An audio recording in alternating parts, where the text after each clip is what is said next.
গত বছর মমতাজ যখন ফেল করছিল ভোটত, তখন আমি 2 রাকাত নামাজ পড়ছিলাম খুশি হয়ে, যাক মমতাজ ফেল করছে বলে। এই বছর আজকে আবার ধরা খাসে, আজকেও 2 রাকাত পড়ছি। এই শালি 3টা কেস আমার বিরুদ্ধে করছে, 3টা। হ্যাঁ, ওই কমপক্ষে 10 থেকে 15 লাখ টাকা আমার নামে দিছে এই মমতাজ। এই যে তোমার হুঁশ নেই, একটা ওয়াজ শোনেন আপনার, তোমার হুঁশ নেই, ওই হুঁশ নেইয়ের মধ্যে আমি মমতাজকে পাগলি করছিলাম। এই পাগলি করাটাই আমার দোষ। আমার ওই কি পাগলি ছাড়াই ভালো, আমি কি জন্য পাগলি করছিলাম সেটা ওই ওয়াজের মধ্যে আছে। আগে করো এমন আখেরের কাজ, ধ্যান যোগে হয় দিলের নামাজ, ও তোমার পাঞ্জে গানা নামাজ পড়া লাগবে না। যেই পাঞ্জে গানা নামাজের জন্য আমাদের নবীকে আল্লাহ তাআলা আরশে নিয়ে গেলেন, আরশ থেকে 5 ওয়াক্ত নামাজ নবীকে দিলেন, ঠিক কিনা? এসপি পায়ের গোড়া হলো তেলতেলা চকিদারের খড়খড়া, তারপরেও কাতারবদ্ধ হয়ে সমান করতে হবে, কারণ কোন মানুষের আইন চলে না, চলে আইন আল্লাহ। মসজিদ যেরকম আল্লাহর আইনে চলে, বাংলাদেশও সেরকম আল্লাহর আইনে চলা দরকার। যেরকম কথা ঠিক কিনা? কিন্তু চলতেছে না, কারণ কি? হযরত ওমরের চোখ দিয়ে দর দর করে পানি পড়তেছে, মুখটা মুচকি মুচকি হাসতেছে। এক সময় হযরত ওমর বললেন, সাহাবী, তোমাদের পাঞ্জাবি খাটো, আমার পাঞ্জাবি লম্বা হয়েছে বলে আমার খুতবা শুনবা না? প্রত্যেকটা সাহাবী মাথা নিচু করে আছে, প্রত্যেকটা সাহাবী নিচু করে আছে। লোকমা দিছে একজন, লোকমা কি সবাই দেওয়া লাগে? একজন দিছে, আর সবাই মাথা নিচু করে বসে আছে। ওমর ফারুক বুঝতে পারলেন এই লোকমা দেওয়ার সাথে সবাই একমত। বাংলাদেশের মতন 96টা দেশের নেতা দাঁড়ায় কাঁদতেছে, তার পক্ষে একটা লোক নেই। এমন সময় আব্দুল্লাহ ইবনে ওমর 30 পারা কোরআনের হাফেজ, 6 লক্ষ হাদিসের হাফেজ, সুবহানাল্লাহ। নেতার বেটা কি শিক্ষায় শিক্ষিত? 30 পারা কোরআনের হাফেজ। যখন আল্লাহর কোরআন দিয়ে বাংলাদেশ চলবে, সমস্ত শিক্ষায় আপনি শিখতে পারবেন, কিন্তু আল্লাহর কোরআনের শিক্ষা হবে বাধ্যতামূলক। জোরে করে কথা ঠিক কিনা? মুসলমান দাবি করবে, আগডম বাগডম ঘোলাডম শিখবে, আর কোরআন শিখবে না। আগামীতে যখন বাংলাদেশ কোরআন দিয়ে চলবে, প্রত্যেকটা প্রাইমারিতে কোরআন শিক্ষা বাধ্যতামূলক করা হবে। প্রাইমারির বাচ্চাকে ওযু করার শেখানো হবে, পেশাব করা শেখানো হবে, পায়খানা কিভাবে করার শেখানো হবে, পাক না পাক শেখানো হবে। তোরে কোন কথা ঠিক কিনা? এখনকার গুলো কি শিখতেছে? সব কটা বান্দর, খাড়া হয় পেশাব করে, কে দাঁড়ায় পেশাব করিস কেন? বস। কোন ক্লাসে পড়িস? ক্লাস 2 এ পড়িস। আসা কেমনে পেশাব করা লাগে তোর স্যার শিখায়নি? তখন মুসকে মুসকে হাসার কয়, প্রাইমারি পেশাবখানা যায় দেখি আমার স্যারই খাড়া হয় পেশাব করে। আপনারা বলেন এটা মুসলমানি শিক্ষা? আগডম বাগডম ঘোলাডম সাজে, ঢাক ঢোলক ঝাঁঝর বাজে, বাজতে বাজতে চললো ঢুলি, ঢুলি গেল কমলা ফুলি, কমলা ফুলির টিয়াটা, সূর্য মামার বিয়াটা। সত্যি করে বলেন যে এতক্ষণ যে আমি কবিতা বললাম, এর মধ্যে একটা কথা সত্যি আছে?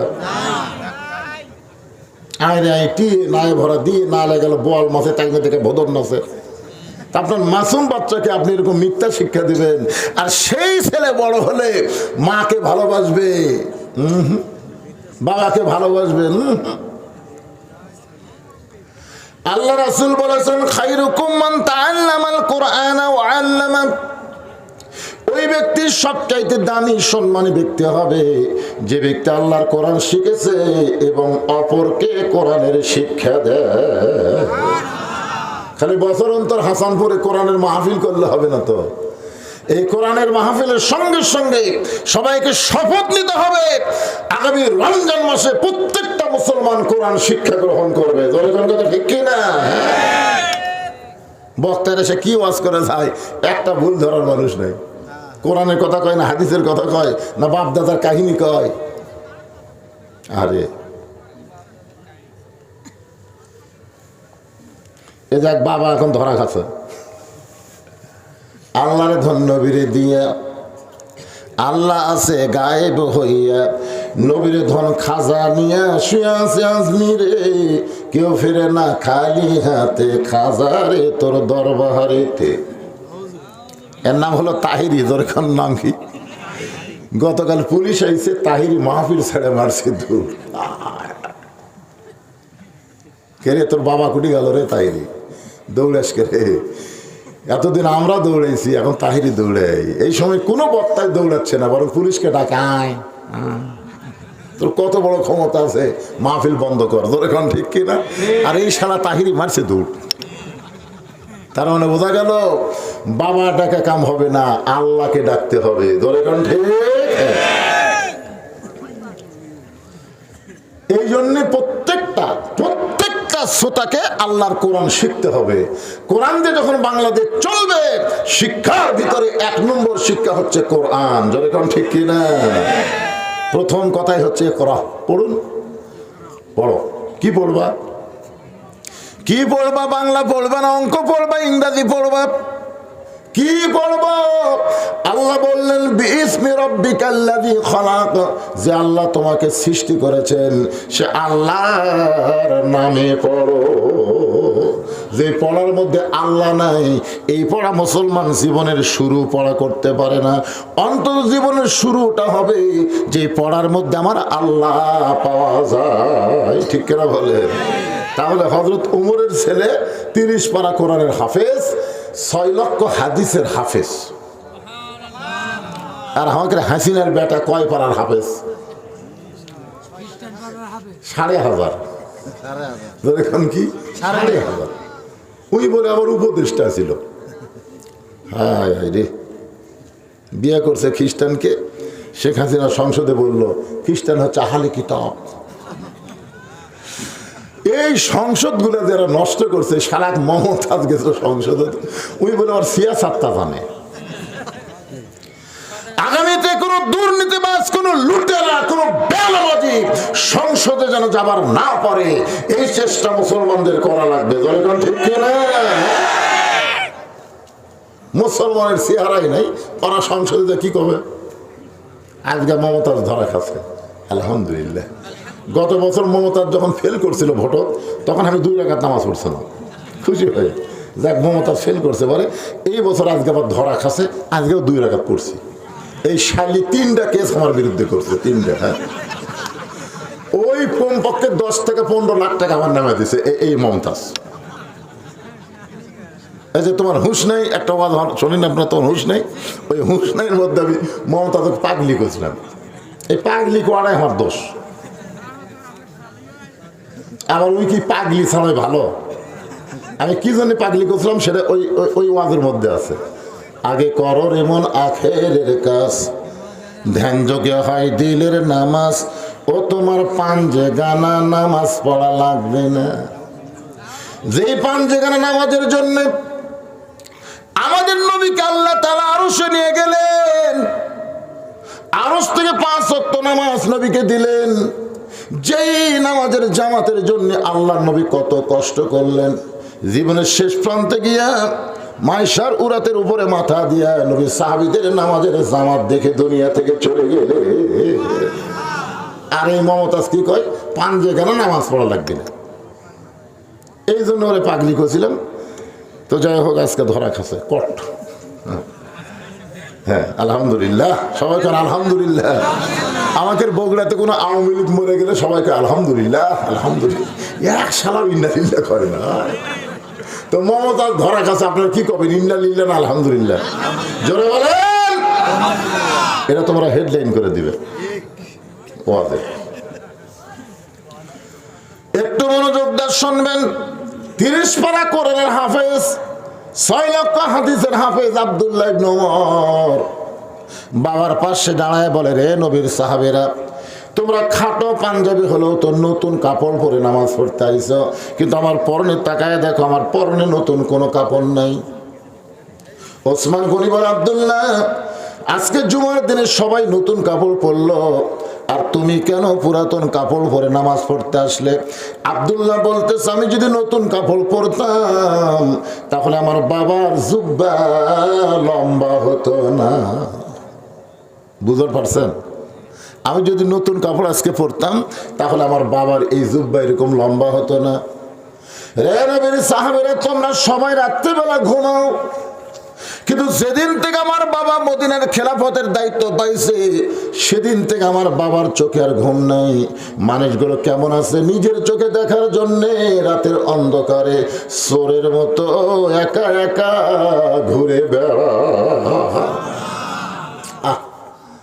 একা একা ঘরে ঘরে। বাংলাদেশের মতন 96 দেশের নেতা খলিফা একলা একলা ঘরে, আর আমাকে এমপির পুলিশ লাগে।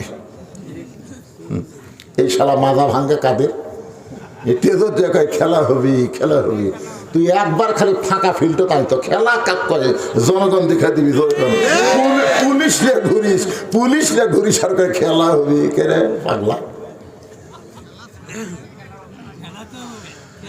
বাংলাদেশের মতন 96 দেশের খলিফা রাতের অন্ধকারে একা একা ঘোরে। কারণ আল্লাহ কোরআনে বলেছেন, ইন্নামাল মুমিনুনা আল্লাযীনা ইযা যুকিরাল্লাহু ওয়াজিলাত কুলুবুহুম ওয়া ইযা তুলিয়াত আলাইহিম আয়াতুহু জাদাতুহুম ঈমানাও ওয়া আলা রাব্বিহিম ইয়াতাওয়াক্কালুন।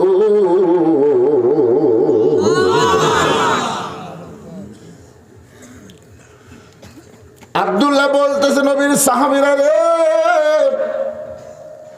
আমি বহুদিন আমার মাকে দেখেছি রাত্রেবেলা দরজায় দাঁড়িয়ে থাকতে। আমি একদিন মাকে বললাম, মা সবাই ঘুমাইছে, আপনি কেন দরজায় দাঁড়িয়ে আছেন? আমার মা কান্দের বলে, বাজান তোমার বাবার জন্য দোয়া করো। আব্দুল্লাহ বলতেছে, আমার মা কয়, বাজান তোমার বাবার জন্য দোয়া করো। তোমার বাবা যেদিন থেকে মদিনার খলিফা হয়েছে সেদিন থেকে কোন রাত আর ঘুমাই না। তোমার বাবা যখন মানুষের দুঃখ কষ্ট দেখার জন্য বের হয়ে গেছে, একদিন আমি বলেছিলাম আল্লাহর কোরআন দিয়ে যখন রাষ্ট্র চলে তাহলে অবশ্যই আল্লাহ রহমত বরকত নাজিল করবে, আপনাকে এমন কষ্ট করার কোনো দরকার নাই।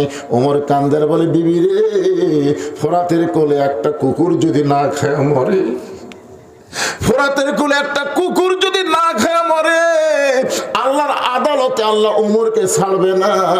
ইয়া আইয়ুহাল্লাযীনা আমানু তাকুল্লাহা হাক্কা তুকাতিহি, যারা প্রকৃত মুমিন হবে, কোরআন দিয়ে যখন রাষ্ট্র চলবে তখন তাদের কলিজার মধ্যে আল্লাহর ভয়, যথাযথ ভয় আল্লাহ তৈরি করে দিবে। সবাই ঘুম পাড়ে। ওমর ফারুক একা একা ঘুরতে গিয়ে দেখে মরুভূমির মধ্যে তাঁবু টাঙ্গানো। ওমর ফারুক চিন্তায় পড়ে গেলেন, মদিনার মরুভূমিতে হঠাৎ কে তাঁবু টাঙ্গালো? একটু নিকটে গিয়ে দেখে দুইটা বাচ্চা মা মা বলে কাঁদতেছে। আর মা বলতেছে, বাবা গোস্ত সিদ্ধ হলেই তোমাদের খাবার দিব, একটু ধৈর্য ধরো বাবা। ইন্নাল্লাহা মা'আস সাবিরিন, ধৈর্যশীলদের সঙ্গে কে থাকে? ছোট দুইটা বাচ্চাকে বলতেছে, বাবা একটু ধৈর্য ধরো, গোস্ত সিদ্ধ হলেই খাবার দিব। ওমর ফারুক চিন্তায় পড়ে গেলেন, দুম্বার গোস্ত হলে 8 ঘন্টা লাগবে, উটের গোস্ত হলো বড় জোর 1 ঘন্টা লাগতে পারে। এত গভীর রাত হয়ে গেল, এখন পর্যন্ত মায়ের গোস্ত সিদ্ধ হয় না, এটা কেমন মা, লোকমা দেওয়া লাগবে। ওমর ফারুক তাঁবুর পিছন থেকে বলে, মা তোমার দুইটা সন্তান ক্ষুধার জ্বালায় কান্দে, আর এখন পর্যন্ত তোমার গোস্ত সিদ্ধ হয় না, তোমার কলিজার মধ্যে কি কোনো দয়া মায়া নাই? মেয়েটা বলে, পথিক, ও পথিক, আমার বাড়ি হলো ইয়ামিন দেশ। পথিক, আমার বাড়ি হলো ইয়ামিন দেশ। আমি শুনতে পাইলাম মদিনার খলিফা হযরত ওমর অত্যন্ত ভালো মানুষ। আমি ভালো মানুষ ওমরের কাছে বিকেলবেলা আমার দুইটা ইতিম বাচ্চাকে নিয়ে যাওয়ার জন্য রওনা দিলাম, কিন্তু মানুষের এত ভিড় আমি ওমরের দরবারে যাওয়ার পারি নাই। আমি নিয়ত করেছি আগামীকাল সকালবেলায় যাব। আগামীকাল সকালবেলায় যাওয়ার নিয়তে আমার দুইটা এতিম বাচ্চাকে নিয়ে তাঁবু টাঙ্গায়া ওই তাঁবুর মধ্যে মা সন্তান ঘুমাতে চাই, কিন্তু দুইটা বাচ্চা ক্ষুধার জ্বালায় বারবার যখন কান্দে, আমি তাদের শুধু সান্ত্বনা দেওয়ার জন্যে পাতিলের মধ্যে পাথর পানি দিয়া নিচে আগুন জ্বালায় বলতেছে, বাবা গোস্ত সিদ্ধ হলেই তোমাদের খাবার দেব, আমার পাথর সিদ্ধ হবে না।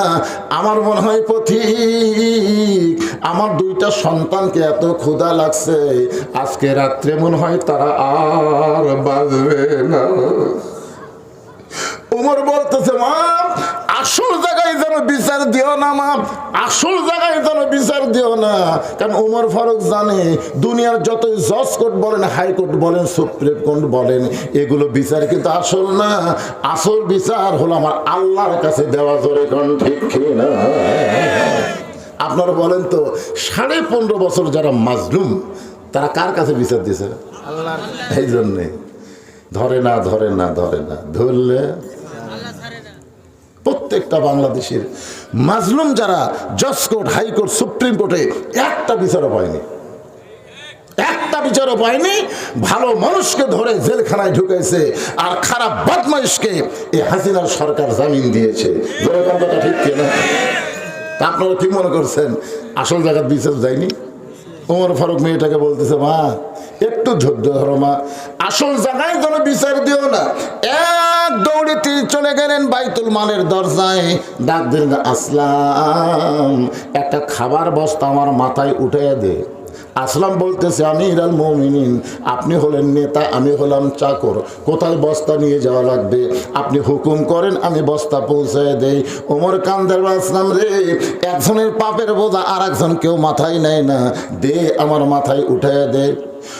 উলিল আমরি মিনকুম মানতে গিয়া আসলাম বিশাল একটা খাবার বস্তা ওমর ফারুকের মাথায় উঠাইয়া দেয়। ওমর ফারুক বস্তা মাথায় নিয়ে যখন দৌড় শুরু করে, পিছন থেকে আসলাম কান্দের বলা আমিরুল মুমিনিন এত বড় বস্তা মাথায় নিয়ে রাতের বেলা দৌড়াইতে গিয়ে যদি আপনি পড়ে যান আপনার কষ্ট হবে। ওমর বলে আসলাম রে, সময় মতো যদি জায়গায় পৌঁছতে না পারি তাহলে আল্লাহ ওমরকে জাহান্নামের আগুনে পোড়াবে। এক দৌড়ে গিয়ে তাবুর কাছে বললেন মা রুটি হালুয়া তৈরি করো। এবার মা রুটি হালুয়া তৈরি করে যখন ওমর ফারুকের হাতে দেয়, ওমর ফারুক দুইটা এতিম বাচ্চাকে দিয়ে উরাতের মধ্যে নিয়ে রুটি আর হালুয়া ছেড়ে যখন মুখে দেয়, দুইটা বাচ্চা ফেল ফেল করে ওমরের দিকে তাকায় থাকে। ওমর ফারুক বলে বাজান তোমরা কি দেখতেছ? বাচ্চাগুলো বলে আমরা এতিম। সঙ্গে সঙ্গে ওমর ফারুক তেলাওয়াত করলেন আর আইতাল্লাযী ইউকাযযিবু বিদ্দীন ফাযালিকাল্লাযী ইয়াদুল ইয়াতীম ওয়া লা ইয়াহুদ্দু আলা তুআমিল মিসকিন। আল্লাহ আল্লাহ এই অধমকে জাহান্নামের আগুন থেকে বাঁচায় দাও। মা তাবুর মধ্য থেকে বলে পথিক ভালো মানুষের গল্প শুনেছি কিন্তু মানুষ যে এত ভালো হয় আজকে আপনাকে দেখে বুঝলাম। আল্লাহ ওমরকে মদিনার খলিফা না বানাইয়া আপনাকে যদি মদিনার খলিফা বানাইতো, আমি একজন মা বলতেছি মদিনা আল্লাহর জান্নাত হয়ে যেত। আব্দুল্লাহ বলতেছে সবাই যখন ঘুমাইছে তখন আমার বাবা আমার দরজা দিয়ে বলে আব্দুল্লাহ আব্দুল্লাহ। আমি দরজা খুলে তাকায় দেখি বাবার হাতে একটা পাঞ্জাবি। আমি বললাম বাজান আসলেই ভাগ্যবান, আমি নেতার ছেলে তো বাইতুল মাল থেকে একটা পাঞ্জাবি পাচ্ছি বাজান, আর একটা পাঞ্জাবি আমাকে গভীর রাতে দিবার আইছেন। ওমর ফারুক বলে বেটা আমি তোরে দিবার আসিনি লিবার আইছি, এইটা আমার ভাগত পড়ছে। এখন বলে এই পাঞ্জাবি গায়ে দিয়ে খুতবা দিলে কেমন লাগে, এত ছোট, তোরটা একটু আমাকে দান করে দি। আব্দুল্লাহ বলে গভীর রাত্রে আমার পাঞ্জাবি বাবাকে দান করে দিলাম। বাবার পাঞ্জাবি আমার পাঞ্জাবি একত্র করে বাবা লম্বা জুব্বা বানায় খুতবা দেয়। এখন বলো বাবার খুতবা শোনা যায় কি না যায়? সমস্ত সাহাবীরা চিল্লায় বলতেছে আল্লাহর কোরআন দিয়ে যখন রাষ্ট্র চলবে এমন ভালো মানুষকে মুসলমানেরা নেতা হিসাবে দেখতে পাবে। এখন আপনারা যদি ভালো নেতা দেখবার চান এই মানুষের তৈরি আইন দিয়ে চললে দেখা যাবে না। দেখবার গেলে আল্লাহর কোরআনের আইন লাগবে। ধরে কোন ঠিক কিনা? বাংলাদেশ আল্লাহর কোরআনের আইনে চলুক, এটাকে আপনারা চান? কারা কারা চান দুই হাত তুলে আল্লাহর একটু দেখান। লিল্লাহি তাকবীর। আল কোরআনের আলো সংসদে জালো, ঘরে ঘরে দিন শেষ, ঘরে ঘরে হাই রে ঘরে ঘরে করলে তো আওয়ামী লীগ খুশি হয় বুঝলেন, সেই খুশি জাগলে ঘরে। আসলে ঘরে ঘরে তো কোরআন শরীফ আছে। বাংলাদেশের এমন কোন ঘর আছে যে ঘরে কোরআন নেই? আছে না নাই? কোরআন হিসেবে চলুক বা না চলুক, কিন্তু কোরআন শরীফ প্রত্যেকটা ঘরে আছে। কি একটা অ্যাঙ্গেলে মার, আল কোরআনের আলো ঘরে ঘরে জ্বালো। আমি হাসিনার সময় কিন্তু ঘরে ঘরে বলিনি, আমি বলছি আল কোরআনের আলো সব জায়গায়, হ্যাঁ সব জায়গায়। এখন বলে সব জায়গার মধ্যে সংসদ আছে না নাই? এই জন্যে স্লোগানটা সাইজ মতো দেওয়া লাগবে। আমি যে বলবো আল কোরআনের আলো, আপনার বলবেন সব জায়গায় জালো, আল কোরআনের আলো অনুনাজ্জিলু মিনাল কোরআনি মা হুয়া শিফাউ ওয়া রাহমাতুল লিল মুমিনিন। এই আয়াতের বাংলা অর্থ কি? এই আয়াতের বাংলা অর্থ হলো সব সমস্যার সমাধান দিতে পারে আল কোরআন। এতক্ষণ আপনারা শুনলেন যে আল্লাহর কোরআন দিয়ে রাষ্ট্র চললে একজন নেতা কেমন হবে। এখন আমি বলবো আল্লাহর কোরআন দিয়ে যখন রাষ্ট্র চলবে তখন একটা কর্মী কেমন হবে। কারণ নেতা ভালো হয়ে তো লাভ নেই, কর্মী করেও ভালো হওয়া লাগবে, ঠিক কিনা বলেন? হ্যাঁ, কর্মীর মাধ্যমেই তো নেতা নির্বাচন হয়। বাংলাদেশে প্রত্যেকটা জেলায় জেলায় জামাতের আমির নির্বাচন হলো কিছুদিন আগে। আপনারা কি এমন কোনো খবর পাইছেন যে 2 জন লোক আমির হওয়ার জন্য লড়াই করছে? কোন জায়গাতে একটা গ্যাঞ্জাম হচ্ছে? বিএনপির ফখরুল আলমগীর বলেছে, হাই রে একটা দল দেখলাম বাড়ি, এর মধ্যে কোনো গ্যাঞ্জাম নাই, পদের কোনো লোভ নাই, যাকে দায়িত্ব দেওয়া হয় সে দায়িত্ব পায় খুশি না হয়ে কান্দে। বুঝতে পারতেছেন না আগামীতে কারা কোরআন দিয়ে রাষ্ট্র চলাবে? এটা কি চোখত লোক দিয়ে দেখানো লাগবে? এটা তো আপনার দেখতে পারতেছেন যে দলের মধ্যে কোনো গন্ডগোল নাই, কোনো কি নাই, আছে হট্টগোল আছে, কিছুই নেই। আলহামদুলিল্লাহ। আসেন একটা কর্মী কেমন হবে এটা বোঝাতে গিয়ে সূরা আসর থেকে আপনাদের সামনে আলোচনা। আসর শব্দের অর্থ হলো সময়। আসর মানে কি? সময়। বর্তমান সময় ভালো, আলহামদুলিল্লাহ। এখন আরো ভালো হওয়া লাগবে। আল্লাহ সময়ের কসম করে বলতেছেন, ইন্নাল ইনসানা লাফি খুসর। এই একটু মনোযোগ দিয়ে শুনবেন। ইন্না মানে নিশ্চয়, ইনসান মানে মানুষ, লাফি মানে ভিতরে, খুসরুন মানে ক্ষতি। একত্রে অর্থ হবে নিশ্চয় মানুষগুলো ক্ষতির ভিতরে। আপনার বলেন তো কোরআন শরীফে যেখানে আল্লাহ ইবাদতের কথা বলেছেন, ইবাদতের কথা কোরআনে নাই? আল্লাহ কিন্তু বলেছেন, ওমা খলাকতুল জিন্না ওয়াল ইনসা ইল্লা লিয়াবুদুন, মানুষ এবং জিনকে আমি ইবাদতের জন্য সৃষ্টি করেছি। তো ইবাদতের কথা বলতে গিয়ে আল্লাহ জিন এবং ইনসানের কথা বললেন, আর ক্ষতির কথা বলতে গিয়ে আল্লাহ কিন্তু জিনক বাদ দিলেন। এখানে আল্লাহর বলা দরকার ছিল ওই আয়াত অনুযায়ী, ইন্নাল জিন্না ওয়াল ইনসানা লাফি খুসর, নিশ্চয় জিন এবং মানুষ ক্ষতির ভিতরে।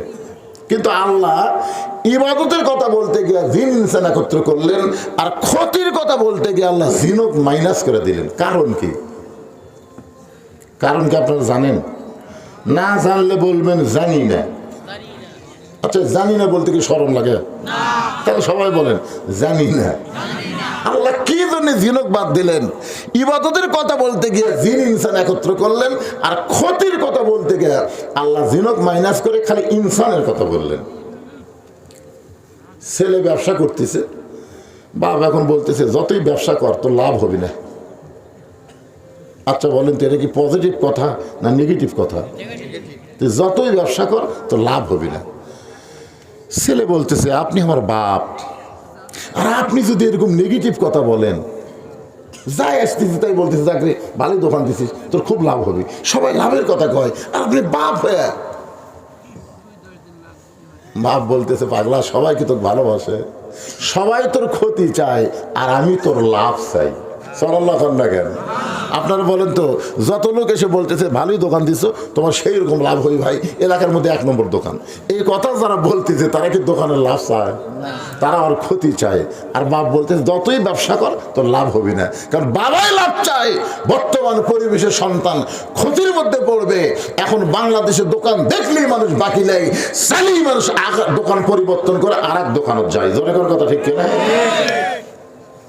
আজকে যখন বলবে যে ভাই কোরআন দিয়ে যখন বাংলাদেশ চলবে, তখন 1 নম্বর হচ্ছে নামাজ কায়েম। তখন যে সালার নামাজ পড়ে না, এরা চিন্তা করবে কে রে, 4 ওয়াক্ত নয় হলো, কিন্তু মাঘ মাসে ফজর,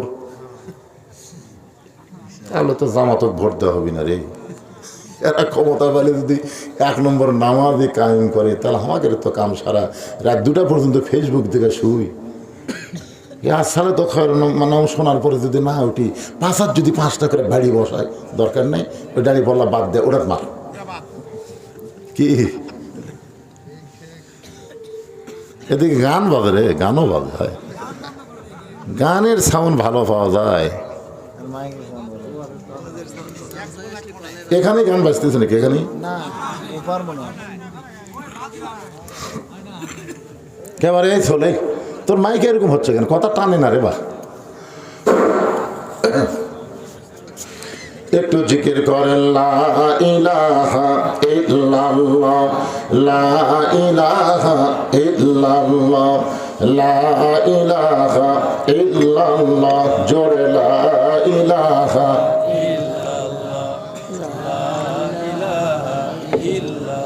লা ইলাহা ইল্লাল্লাহু মুহাম্মাদুর রাসূলুল্লাহ সাল্লাল্লাহু আলাইহি ওয়াসাল্লাম। আল্লাহর যত মাখলুক আছে, সমস্ত মাখলুকের স্রষ্টার নাম কি? আমার কথা মনে বুঝতে পারতেছেন না। সমস্ত মাখলুকের স্রষ্টার নাম কি? সমস্ত মাখলুকের স্রষ্টার নাম মানুষ। আমি স্রষ্টার কথা বলতেছি। খালেক, খালেক, খালেক মানে স্রষ্টা, মাখলুক মানে সৃষ্টি। তাহলে সমস্ত সৃষ্টির স্রষ্টাকে আপনারা বলেন তো, সমস্ত সৃষ্টির মধ্যে মানুষকে আল্লাহ তাআলা ছোট করে বানাইছে না বড় করে বানাইছে? দেখেন, একটা সূরা আছে, নাম হলো সূরা ৩। এই সূরা আপনি পড়েন, 4টা শপথ করার পরে আল্লাহ মানুষের কথা কইছেন। 1 নম্বর শপথ হলো আত-তিন, 2 নম্বর শপথ হলো আজ-জাইতুন, 3 নম্বর শপথ হলো অতরি সিনিন, 4 নম্বর শপথ হলো ওয়াহাজাল বালাদিল আমিন। কয়টা হলো? এরপর আল্লাহ বললেন লাকাদ খলাকনাল ইনসানা ফি আহসানি তাকওয়িম। মানুষকে আল্লাহ তাআলা সর্বোত্তম আকৃতি দিয়ে সৃষ্টি করেছে। সুবহানাল্লাহ। সেই মানুষ ক্ষতির মধ্যে পড়ুক, এটা আল্লাহ চায়। এই জন্য একটা গজল আছে, আদর করে মানুষ আল্লাহ বানায়া কেমনে দিবেন ক্ষতির মধ্যে ফেলিয়া। এই যুবকেরা সবাই খাও, আদর করে মানুষ আল্লাহ বানায়া কেমনে দিবেন ক্ষতির মধ্যে ফেলিয়া। এই জন্য আল্লাহ বললেন ইল্লাল্লাযীনা আমানু ওয়া আমিলুস সালিহাত ওয়া তাওয়াসাউ বিল হক্কি ওয়া তাওয়াসাউ বিস সবর। এখানে আমার আল্লাহ তাআলা 4টা বিষয় উল্লেখ করেছেন। জোরে কোন কয়টা? 1 নম্বরের নাম কি? ঈমান। 1 নম্বরের নাম কি? ঈমান যদি না থাকে, আপনি যতই আমল করেন, একটা আমলও আল্লাহর দরবারে কবুল হবে না। এরকম ভালো 3টা মানুষ ছিল, তাদের ঈমান ছিল না কিন্তু আমল ভালো। 1 নম্বর হল নবীর চাচা আবু তালেব। নবীর চাচা আবু তালেবের জীবনে পড়ে দেখেন, তিনি অত্যন্ত ভালো মানুষ ছিল কিন্তু তার ঈমান ছিল না। এই ঈমান না থাকার কারণে আল্লাহ আবু তালেবকে জাহান্নাম দিবেন। 2 নম্বর হলো দাতা হাতিম তাই, সবচাইতে বড় দানবীর ছিলেন কিন্তু ঈমান না থাকার কারণে দাতা হাতিম তাই জাহান্নামে হবে। আর একটা হলো বাদশা নওশেরওয়ান, ন্যায়পরায়ণ শাসক হওয়ার পরও বেঈমান হওয়ার কারণে আল্লাহ তারে জাহান্নাম দেবে।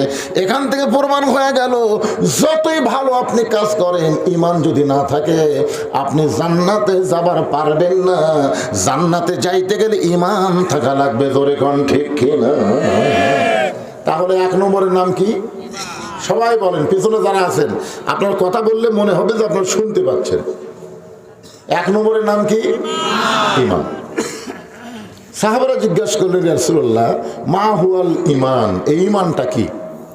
আল্লাহ রাসূল বললেন ইকরার বিল লিসান, তাসদিক বিল জানান, আমল বিল আরকান, এরই নাম হলো ঈমান। এখানে রাসূল কিন্তু তিনটা কথা কইছে। প্রথম কথা হচ্ছে লা ইলাহা ইল্লাল্লাহ, এটা জবানে বলা লাগবে, এটা জবানে বলতে হবে। আমাদের বাংলাদেশে লা ইলাহা ইল্লাল্লাহ বলার মানুষের অভাব নেই, আছে। এমনকি যুদ্ধের সময়, ৭১ যুদ্ধের সময় অনেক হিন্দুরাও পর্যন্ত এ লা ইলাহা ইল্লাল্লাহ পড়ছে। আমার এলাকার এক হিন্দু শঙ্কর, উনি আমাকে একদিন বললেন, বা মুসলমানের কলমার দাম আছে। তা আমি বললাম, আপনি হিন্দু হয়ে মুসলমানের কলমার দাম কেমনে বুঝলেন? বলে, যুদ্ধের সময় পাকিস্তান আর্মি দেখলেই খালি বলতাম লা ইলাহা ইল্লাল্লাহ, লা ইলাহা ইল্লাল্লাহ। আর্মি বলতো বিলকুল ঠিক হয়, ঠিক হয়, ঠিক হয়। এই কলমা মুখে থাকার কারণে আর্মির গুলি থেকে বাঁচা গেছি। বা আমার ক্ষয়। আমি বললাম, দাদা শুধু মুখে কলমা রাখার কারণে যদি আর্মির গুলি থেকে বাঁচেন, এই কলমা যদি তাসদিক বিল জানান কলিজার মধ্যে জায়গা দিতেন, তাহলে জাহান্নামের আগুন থেকে আল্লাহ আপনাকে বাঁচায় দিত। তাসদিক বিল জানান কি জানেন? এই মতিউর রহমান নিজামী সাহেবকে যখন উকিল বলল যে আপনার তো ফাঁসি কার্যকর হবে, আপনি একটা দলের প্রধান, আমির, আপনি যদি রাষ্ট্রপতির কাছে একটা দরখাস্ত লেখেন, তাহলে রাষ্ট্রপতি আপনার যদি মাফ করে আপনার ফাঁসি কার্যকর হবে না। কারণ আপনাকে সাথিয়ার যিনি ছিলেন কিন্তু জামাত ইসলামের কি ছিল? আমির ছিল। তো এই জন্য উকিল বলতেছে, আপনি যদি একটা দরখাস্ত লেখেন রাষ্ট্রপতির কাছে, আর রাষ্ট্রপতি যদি আপনাকে মাফ করে দেয়, তাহলে আপনার ফাঁসি হবে না। মতিউর রহমান নিজামী সাহেব মুচকি মুচকি হাসতেছে। উকিল বলে, হাসেন কেন? বলে, হাসার কারণ হলো তোমার কথা শুনে। তুমি যে কথা বলতেছো এটা হলো হাসির কথা।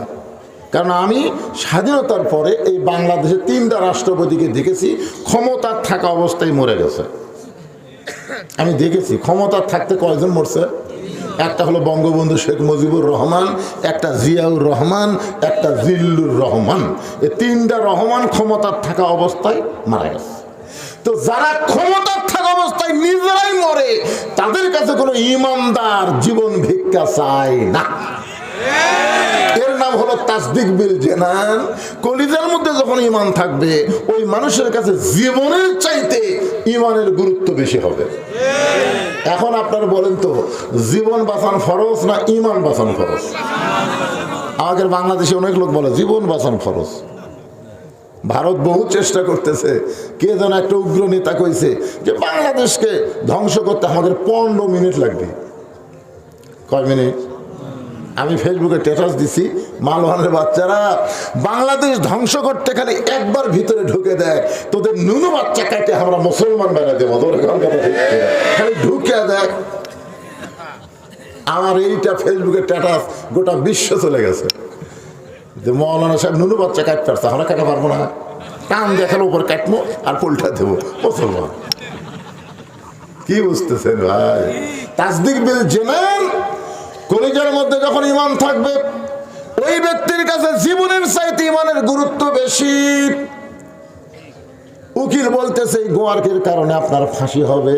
মতিউর নিজামী বলতেছে, মতিউর রহমান নিজামী আপনাদের সাথিয়ার সন্তান বলতেছে আমার ফাঁসি হবে কিন্তু আমার মৃত্যু হবে না। উকিল কয় পাগলা নাকি রে? ফাঁসি হবি, মৃত্যু হবি না। আমার কাছে আল্লাহর কোরআন আছে।